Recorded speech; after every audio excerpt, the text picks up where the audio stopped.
7h23 à Paris. Aujourd'hui, l'économie avec Abla Jounaidi. Bonjour Abla. Bonjour. Les combats durent depuis 6 jours dans le nord de l'Éthiopie où l'armée fédérale affronte les troupes du Tigré. Une région en rupture avec le pouvoir central d'Addis Abeba, pouvoir qui n'entend pas mettre fin à son offensive. Le gouvernement du Premier ministre Abiy Ahmed, prix Nobel de la paix en 2019, accuse le gouvernement du Tigré de vouloir saper le programme de réforme engagé depuis l'an dernier. Oui, c'est la vitrine qu'on aime afficher à Addis Abeba, celle d'un gouvernement recherchant la concorde et l'ouverture économique.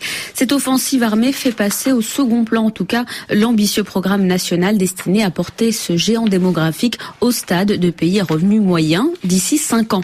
Malgré le Covid-19, le gouvernement table en 2020 sur une croissance de 6%, alors que le FMI l'estime à moins de 2%. Et surtout, malgré le contexte, les équipes d'Abiy Ahmed continuent de pousser leurs réformes macroéconomiques et sectorielles révolutionnaires, car il s'agit d'inciter ce pays à forte culture dirigiste à ouvrir plus grand ses portes au secteur privé. Le secteur bancaire s'est ainsi ouvert à de nouveaux acteurs, mais pas encore aux investisseurs étrangers. Et pourtant, il pousse au portillon ces investisseurs étrangers. Oui, le marché éthiopien et ses 110 millions d'habitants attirent les convoitises. Les Chinois ont la part belle depuis des années, on le sait. L'idée est de faire entrer plus de monde, en particulier dans certains monopoles d'État, à commencer par le plus gros, les télécoms.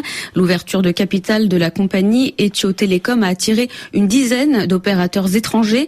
D'autres secteurs comme l'énergie, la logistique et les transports s'ouvrent aussi aux investissements privés. C'est le cas de certaines activités de la compagnie Ethiopian Airlines, première compagnie d'Afrique qui a survécu à la crise en partie grâce à l'activité de fret.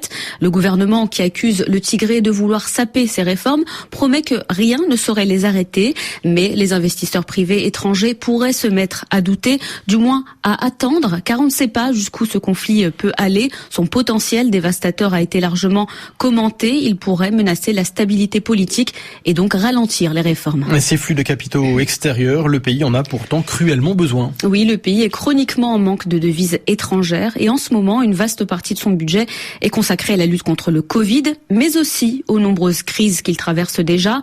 Les sécheresses et les invasions de criquets fragilisent pour les années à venir des populations déjà rendues vulnérables par la crise sanitaire.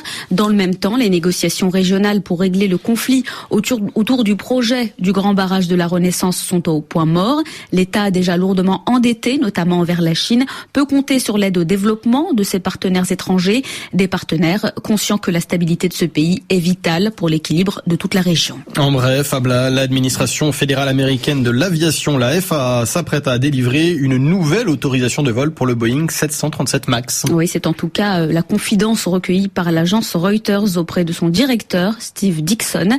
L'agence américaine a cloué au sol l'an dernier le MAX à la suite d'un double crash mortel impliquant son système anti-décrochage, ce qui a été suivi d'une interdiction de vol partout dans le monde. On serait donc dans l'ultime phase d'examen des changements apportés par Boeing à son avion et une nouvelle autorisation d'exploitation pourrait être délivrée dès le 18 novembre, croit savoir Reuters. La fin d'un long calvaire pour Boeing, mais dans un contexte, on le sait, extrêmement difficile pour le transport aérien, frappé de plein fouet par la pandémie de Covid-19. Aujourd'hui, l'économie. Merci Abla Jounaidi.